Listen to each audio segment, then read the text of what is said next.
ಹೇಳಿದನಲ್ಲ, ತಾ ಹೇಳಿದನಲ್ಲವೇ, ನಾ ಕೈ ಬಿಡೇನು, ನಾ ಕೈ ಬಿಡೇನು.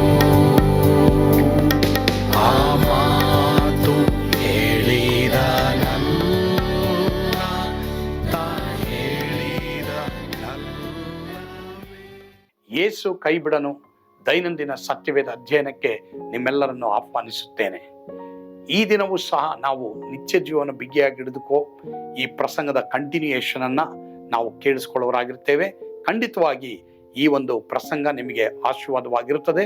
ಮಾತ್ರವಲ್ಲದೆ ನಿಮ್ಮನ್ನ ಪಾಪದಿಂದ, ಲೋಕದಿಂದ, ಶರೀರದಿಂದ ಬಿಡುಗಡೆ ಮಾಡಿ ಕರ್ತನು ನಿಮಗೆ ಉಚಿತವಾಗಿ ದಯಪಾಲಿಸಿದಂತ ಆ ನಿತ್ಯ ಜೀವನ ಗಟ್ಟಿಯಾಗಿ ಹಿಡಿದುಕೊಳ್ಳಕ್ಕೆ ಸಹಾಯ ಮಾಡ್ತದೆ.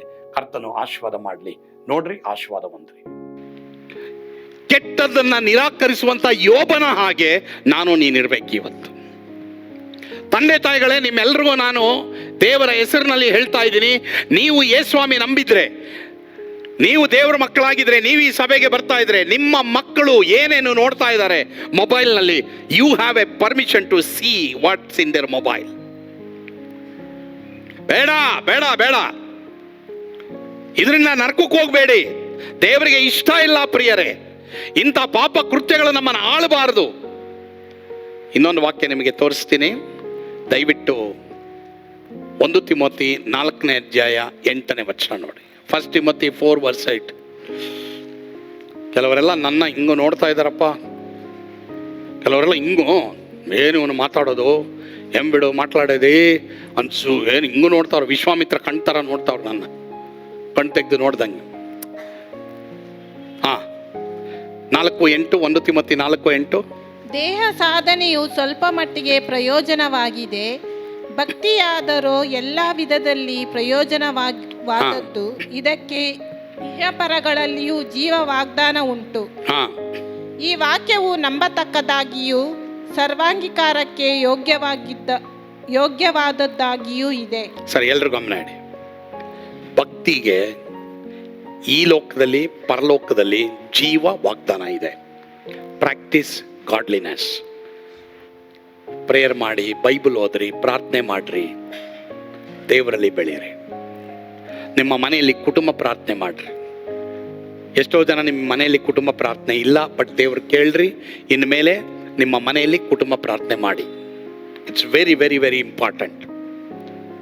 ಮತ್ತೆ ನೀವು ಬೈಬಲ್ ಓದ್ಬೇಕಾದ್ರೆ, ಪ್ರಾರ್ಥನೆ ಮಾಡ್ಬೇಕಾದ್ರೆ, ಆಲಯಕ್ಕೆ ಬರಬೇಕಾದ್ರೆ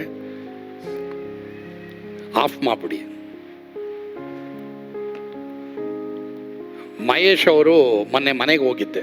ಆತ ಒಂದು ಟೆಸ್ಟಿಮೋನಿ ಹೇಳ್ದ, ಪಾಸ್ಟರ್ ನನಗೆ ಒಂದು ದಿನಕ್ಕೆ 300 ಅಥವಾ 400 ಕಾಲ್ಗೆ ಮೆಸೇಜ್ಗೆ ನಾನು ರಿಪ್ಲೈ ಮಾಡಬೇಕು, ಬಟ್ ಭಾನುವಾರ ನಾನು ಸಂಪೂರ್ಣವಾಗಿ ಆಫ್ ಮಾಡ್ತೀನಿ. ಇಲ್ಲೆಲ್ಲ ಎಷ್ಟೋ ಜನ ಈಗಲೂ ಅಷ್ಟೇ, ನಾನು ಮೆಸೇಜ್ ಮಾಡ್ತಾ ಇದ್ರೆ ಮೊಬೈಲ್ ಇಟ್ಕೊಂಡು ಇಲ್ಲ ಗೇಮ್ ಆಡ್ತಾ ಇರ್ತಾರೆ. ಅವರೆಲ್ಲ ನಾನು ಅಂದ್ಕೊಂಡಿರೋದು ಬೈಬಲ್ ಓದ್ತಾವ್ರೆ ಅಂತ. ಇಲ್ಲ, ಏಯ್ ಅಡಿರಾ, ಹಾಂ, ಕೊಟ್ರಾ ಗೊತ್ತಾ ಮಾತು? ಅಡಿರಾ, ಕೊಟ್ರ. ಅಪ್ಪ ಅಮ್ಮ ಏನು ತಿಳ್ಕೊಳ್ತಾರೆ? ಓ ಪೇತ್ರ ಕಿವಿ ಕೊಯ್ದ್ಬಿಟ್ನಲ್ಲ ಸಿಪಾಯಿದು, ಅದಿರ್ಬೇಕೇನೋ. ಅಪ್ಪ ಅಮ್ಮ ಹತ್ರ ಬಂದರೆ ಪೇತ್ರ ಕಿವಿ ಕೊಯ್, ಓ ಗುಡ್ ಫ್ರೈಡೆ ಬಿಡು, ಅವನೇನೋ ಒಳ್ಳೇದು. ಅಪ್ಪ ಅಮ್ಮ ಗೊತ್ತಿಲ್ಲ, ಹೊಡೀರಾ ಅಂತೀಯಾ? ವಚ್ಚಿಂಟಾರ ಅಂತೀಯಾ? ಎಷ್ಟು ಜನ ಪಾಪ ತಂದೆ ತಾಯಿಗಳು ಮನೆಯಲ್ಲಿ ಈ ದಿನ ತಮ್ಮ ಮಕ್ಕಳ ಬಗ್ಗೆ ಅಳ್ತಾ ಇದ್ದಾರೆ ಗೊತ್ತಾ? Don't do that. ಅದನ್ನು ಮಾಡಬೇಡಿ. ಇಲ್ಲಿ ಭಕ್ತಿಗೆ ಇಹ ಪರಗಳಲ್ಲಿಯೂ ಜೀವ ವಾಗ್ದಾನ ಉಂಟು. ನೀ ಪ್ರಾರ್ಥನೆ ಮಾಡಿದ್ರೆ, ನೀ ಬೈಬಲ್ ಓದಿದ್ರೆ, ನೀನು ಚರ್ಚಿಗೆ ಬಂದರೆ, ನೀನು ದೇವ್ರ ವಾಕ್ಯದ ಬೆಳೆದಲ್ಲಿ ಬೆಳೆದ್ರೆ ನೀನು ಹಾಳಾಗಲ್ಲ. ನಾನು ಬೈಬಲ್ ಓದೇನು ಪ್ರಯೋಜನ, ಪ್ರಾರ್ಥನೆ ಮಾಡೇನು ಪ್ರಯೋಜನ, ಆರಾಧನೆ ಮಾಡೇನು ಪ್ರಯೋಜನ, ನಾನು ಕುಟುಂಬ ಪ್ರಾರ್ಥನೆ ಮಾಡೋದೇನು ಪ್ರಯೋಜನ, ನೋಡು ನನಗೆ ಇದು ಬಂದ್ಬಿಡ್ತು ಅದು ಬಂದ್ಬಿಡ್ತು ಎಂಬುದಾಗಿ ಎಷ್ಟೋ ಜನ ನಾವು ಹೇಳೋದುಂಟು. ಆದರೆ ನಿಮಗೊಂದು ವಾಕ್ಯ ತೋರಿಸ್ತೀನಿ. ನೀವು ಒಂದು ವೇಳೆ ಯಾರಾದರೂ ಇಲ್ಲಿ ನಾನು ಬೈಬಲ್ ಓದಿ ಏನು ಪ್ರಯೋಜನ, ಪ್ರಾರ್ಥನೆ ಮಾಡಿ ಏನು ಪ್ರಯೋಜನ, ನಾನು ಆರಾಧನೆ ಮಾಡಿ ಏನು ಪ್ರಯೋಜನ, ಸೇವೆ ಮಾಡಿ ನಾನು ಏನು ಪ್ರಯೋಜನ, ನಾನು ಸಭೆಗೆ ಬಂದು ಏನು ಪ್ರಯೋಜನ, ನನಗೆ ಇದಾಯ್ತಲ್ಲ ಅದಾಯ್ತಲ್ಲ ಅಂತ ನೀವು ಅಂದ್ಕೊಂಡಿದ್ರೆ ನಿಮಗೆ ಒಂದು ಒಳ್ಳೆ ವಾಗ್ದಾನ ಇದೆ. ಅದನ್ನು ಓದಿರ್ಬೋದು, ಓದ್ದೇನೂ ಇರ್ಬೋದು, ಆದರೆ ಓದಿದ್ರೆ ಇವತ್ತು ದೇವರು ನಿನ್ನ ಪ್ರಶ್ನೆಗೆ ಉತ್ತರ ಕೊಡ್ತಾ ಇದ್ದಾರೆ. ಸರಿ, ಎಲ್ಲರೂ ನಿಮ್ಮ ಬೈಬಲ್ನ ಪ್ರಸಂಗಿಗೆ ತೆಗೀರಿ, 8:12. ಎಲ್ಲರೂ ಒಟ್ಟಾಗಿ ಓದೋಣ. ಎಕ್ಲೇಸಿಯಾಸ್ಟೆಸ್ 8:12, ಪ್ರಸಂಗಿ 8:12. ಎಲ್ಲರೂ ಒಟ್ಟಾಗಿ ಓದೋಣ. ಓಕೆ, ಓದೋಣ ಬನ್ನಿ.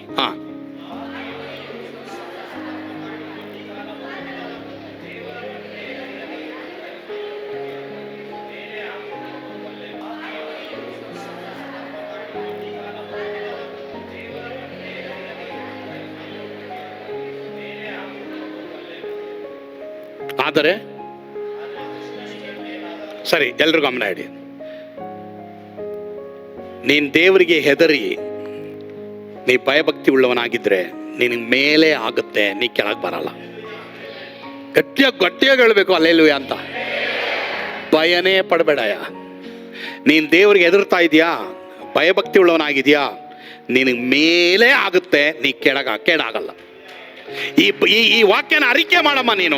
ಅಮ್ಮ, ಅರಿಕೆ ಮಾಡಿ ನೀನು. ಕೆಲವರೆಲ್ಲ ಬಂದು ಹೇಳ್ಬೋದು, ನೀನು ಸ್ವಾಮಿ ನಮ್ದೆ బైబిల్ ಓದ್ದೆ, ప్రార్థನೆ ಮಾಡಿದೆ, నీ దీక్ష ಒಂದೇ, నీ సభకి ಬರ್ತಾ ಇದೆಯా, నువ్వు చూసువా, నీకు ఏమేమైంది చూసువా అని చెప్తే నువ్వు ఏం చెప్పాలో తెలిసినా? ఏం చెప్పాలా? ಮೇಲೆ ಆಗ್ತದೆ, ನನಗೆ ಕೇಡಾಗಲ್ಲ. ದುಷ್ಟನಿಗೆ ಮೇಲಾಗಲ್ಲಯ್ಯ. ನೀನು ರೂಪಾವತಿನೇ ಮಾಡ್ಕೋ, ನೀನು ಲಾವಣ್ಯವತಿನೇ ಮಾಡ್ಕೋ, ನೀನು ಲೀವಾಲಾವತಿನೇ ಮಾಡ್ಕೋ, ಮತ್ತೆ ಇನ್ನೂ ಏನೇನೋ ವತಿಗಳಿದೆ. ಎಲ್ರಿಗೂ ಹೇಳ್ತೀನಿ ಕೇಳ್ರಿ, ನೀನಾಗ್ಲಿ ದೇವರಿಗೆ ಹೆದರಿ ಆತನಿಗೆ ಭಯಭಕ್ತಿ ಉಳ್ಳವನಾಗಿದ್ರೆ ನಿನಗೆ ಮೇಲಾಗುತ್ತೆ, ನೀನು ಕೇಳಾಗಲ್ಲ. ಹೋಗ್, ಇದನ್ನ ಹೇಳ್ಕೊಂಡು ಇವತ್ತು ಹೋಗು. ನನ್ನ ಮೆಸೇಜಲ್ಲಿ ಎಲ್ಲ ಮರ್ತರು ಇವತ್ತು ಇಲ್ಲಿ ಹೇಳ್ಕೊಂಡು ಹೋಗು. ನಾಲ್ಕು ಮೇಲಾಯ್ತು ಅಂದ್ರೆ ನನಗೆ ಮೇಲಾಗುತ್ತೆ. ಇವತ್ತು ನಿನಗೆ ಒಂದು ವೇಳೆ ಸೈತಾನ್ ಹೇಳಿರ್ಬೋದು, ನೀ ಬೈಬಲ್ ಓದಿ, ನೀ ಪ್ರಾರ್ಥನೆ ಮಾಡಿ, ಚರ್ಚ್ಗೆ ಹೋಗಿ ನೋಡಿ, ನಿನ್ಗೆ ಹಿಂಗೆಲ್ಲ ಆಯ್ತಲ್ಲ. ಇಲ್ಲ, ಹೆದರಬೇಡ, ಭಯ ಪಡಬೇಡ. ದುಷ್ಟನಿಗೆ ಮೇಲಾಗಲ್ಲ. ನಿನಗೆ ಮೋಸ ಮಾಡಿ, ನಿನಗೆ ಕಳ್ತನ ಮಾಡಿ, ನಿನ್ನ ಹತ್ರ ಎಲ್ಲ ಕಿತ್ಕೊಂಡು ನಿನ್ನನ್ನೆಲ್ಲ ಹಾಳು ಮಾಡಿ, ಪ್ರಿಯ ದೇವರ ಮಕ್ಕಳೇ, ನೀನು ಯೇಸುಸ್ವಾಮಿ ನಂಬಿದ್ರಿಂದ ನಿನ್ನನ್ನು ಒಂದು ವೇಳೆ ದೂರ ಮಾಡಿರ್ಬೋದು. ಭಯ ಪಡಬೇಡ. ದೇವರಿಗೆ ಹೆದರಿ ಆತನಿಗೆ ಭಯಭಕ್ತಿ ಉಳ್ಳವನಿಗೆ ಮೇಲೆ ಆಗುತ್ತೆ ಹೊರತು ಅವನ ಕೆಳಗಾಗಲ್ಲ. ಆಮೆನ್. ಕಮಾನ್, ಭಯ ಪಡಬೇಡ್ರಿ, ನಿರಾಸರಾಗಬೇಡಿ. ಪ್ರಾರ್ಥನೆ ಹೆಚ್ಚಾಗಿ ಮಾಡ್ರಿ, ಬೈಬಲ್ ಹೆಚ್ಚಾಗಿ ಓದ್ರಿ, ಆರಾಧನೆ ಹೆಚ್ಚಾಗಿ ಮಾಡ್ರಿ, ಆರಾಧನೆಗೆ ಟೈಮ್ ಪ್ರಕಾರ ಬನ್ನಿ, ದೇವರಲ್ಲಿ ಭಯಭಕ್ತಿ ಉಳ್ಳವರಾಗಿರಿ, ಕುಟುಂಬ ಪ್ರಾರ್ಥನೆ ಜಾಸ್ತಿ ಮಾಡಿ. ಯಾಕಂದ್ರೆ ಏನಾಗುತ್ತಂತಪ್ಪ, ಮೇಲಾಗುತ್ತೆ. ಇಲ್ಲಿಂದ ನೀವು ಆಚೆ ಹೋಗ್ರಿ, ನೀವು ಹೇಳ್ಕೊಂಡು ಹೋಗ್ರಿ, ನನಗೆ ಮೇಲಾಗುತ್ತಪ್ಪ. ಎವ್ರು ಚಪ್ರಿ ಬೈಬಲ್ ಯಾರು ಹೇಳಿದ್ದು? ಪ್ರೀತಿಯುಳ್ಳ ದೇವಜನರೇ, ಈ ಪ್ರಸಂಗದ ಮೂಲಕ ನೀವು ಆಶೀರ್ವದಿಸಲ್ಪಟ್ಟಿದ್ದೀರಿ ಎಂಬುದಾಗಿ ನಾನು ನಂಬ್ತೇನೆ. ಕರ್ತನು ಖಂಡಿತವಾಗಿ ನಿಮ್ಮನ್ನು, ನಿಮ್ಮ ಕುಟುಂಬದವರೆಲ್ಲರನ್ನು ರಕ್ಷಿಸಲಿ. ನಿತ್ಯ ಜೀವವನ್ನು ಗಟ್ಟಿಯಾಗಿ ಹಿಡಿದುಕೊಳ್ಳ್ರಿ. ಆಮೇನ್. ಪ್ರಾರ್ಥಿಸೋಣವಾ? ನಮ್ಮನ್ನು ಬಹಳವಾಗಿ ಪ್ರೀತಿ ಮಾಡಿದಂಥ ನಮ್ಮ ಸ್ವರ್ಗೀಯ ತಂದೆ ಆದವರೇ, ನಿಮಗೆ ಸ್ತೋತ್ರ. ಈ ಸಂದರ್ಭದಲ್ಲಿ ಈ ವಾಕ್ಯಗಳನ್ನು ಕೇಳಿಸ್ಕೊಂಡಂತ ಒಬ್ಬೊಬ್ಬರು ದೇವರೇ ನಿತ್ಯ ಜೀವನ ಬಿಡುಗೆಯಾಗಿ ಹಿಡಿದುಕೊಳ್ಳಿಕ್ಕೆ ಕೃಪೆ ಕೊಡು. ಮುಖ್ಯವಾಗಿ ಇನ್ನು ಯಾರ್ಯಾರು ರಕ್ಷಣೆ ಹೊಂದಿಲ್ವೋ ದೇವರೇ, ಪಾಪ ಪರಿಹಾರಕ್ಕಾಗಿ ನಿನ್ನ ಕಡೆಗೆ ತಿರುಗಿಕೊಳ್ಳುವಾಗಿ ಕೃಪೆ ಕೊಡು. ಯೇಸುವಿನ ಹೆಸರಿನಲ್ಲಿ ಪ್ರಾರ್ಥಿಸ್ತೇವೆ ಸ್ವಾಮಿ. ಆಮೇನ್. ಕರ್ತನು ತಾನೇ ನಿಮ್ಮೆಲ್ಲರನ್ನ ಆಶೀರ್ವಾದ ಮಾಡಲಿ. ಯೇಸು ನಿಮ್ಮನ್ನು ಕೈ ಬಿಡೋಣ.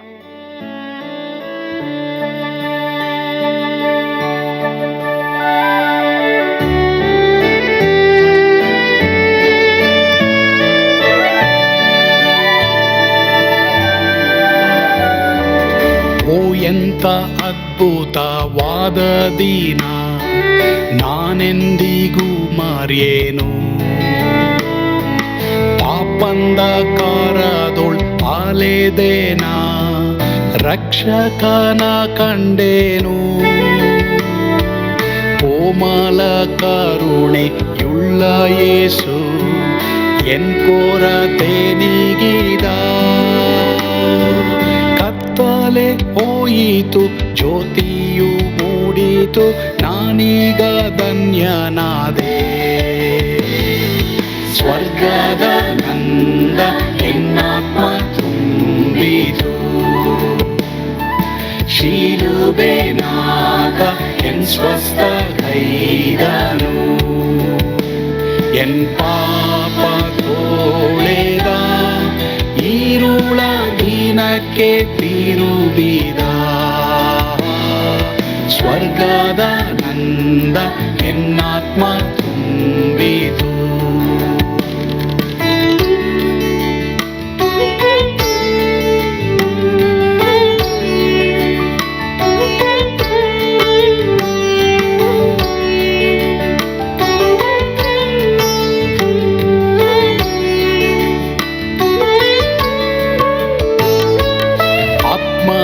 ನೂತನ ಜನ್ಮದಿಂದ ದೇವಪುತ್ರನಾದೇನು, ನೀತಿ ನಿರ್ಣಯವ ಹೊಂದಿದೇನು, ಭಾಗ್ಯವಂತನಾದೇನು. ಪಾಪಾತ್ಮನಾಗಿ ನಾ ಬಂದಾಗಲೇ ಆಶೀರ್ವಾದ ಸಿಕ್ಕಿತು. ಕೃಪೆಯ ಮೂಲವೇ ರಕ್ಷಣೆ ಹೊಂದಿದೆ, ಸುನಾಮ ಕೊಂಡಾಡುವೆ. ಸ್ವರ್ಗದ ನಂದ ಎನ್ನಾತ್ಮ ತುಂಬಿತು. ಶಿಲುಬೆನಾಥ ಎನ್ ಸ್ವಸ್ಥಗೈದನು. ಎನ್ ಪಾಪ ತೋಳೆದ ಈರುಳ ದಿನಕ್ಕೆ ತಿರುಗಿದ. ಸ್ವರ್ಗದ ನಂದ ಎನ್ನಾತ್ಮ ತುಂಬಿತು.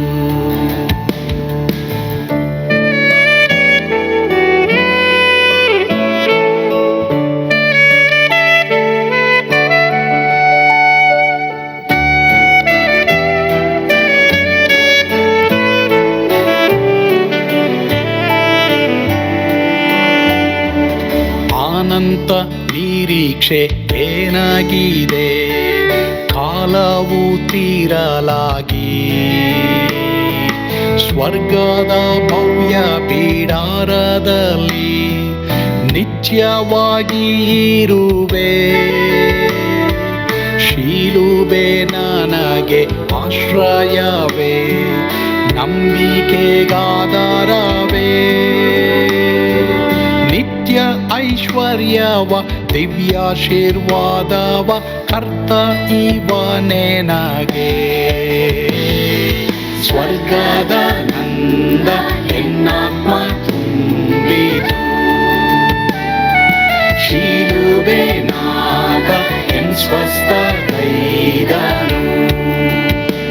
ಎನ್ ಪಾಪ ತೋಳೆದ ಈರುಳ ದಿನಕ್ಕೆ ತಿರುಗಿದ.